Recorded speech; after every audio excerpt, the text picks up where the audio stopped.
Подготовката за сејдба на оризот повторно го запали Кочанско поле. Поцрната е буквално секоја педа. Запалените стрништа секоја година се закануваат на куки и бензински пумпи. Пред неколку денови пожарникарите гасаа 30 на хектари и од пламења спасуваа и пречистителната станица кај Мојанци, вредна неколку милиони евра. Несовесните земјоделци ги палат страништата и покрај горењето на површинскиот слој на почвата и загадувањето на воздухот представуваат и огромна опасност по околните објекти и куќи во тие населени места. И покрај тоа што законот забранува, земјоделците не се откажуваат од старата пракса. Со огнот во неповрат одат и птиците кои живеат во полињата и барите, а расти и загадувањето на воздухот.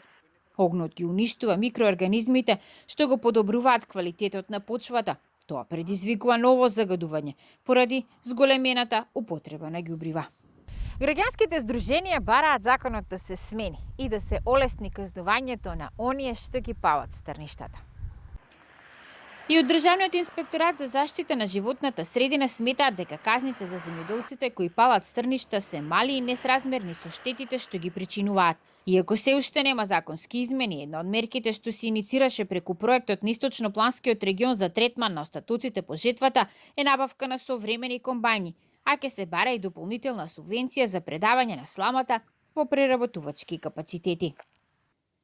Во наредниот повик од Националната програма за рурален развој со минимум 50% кофинансирање, земјоделците ќе можат да аплицираат за набавка на комбајн за жетва кој ќе ја сецка и расфрла сламата и ќе може лесно да се заавра.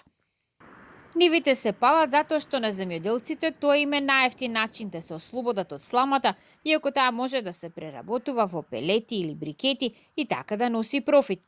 Годишно во државата по жетвата остануваат 38.000 тони слама.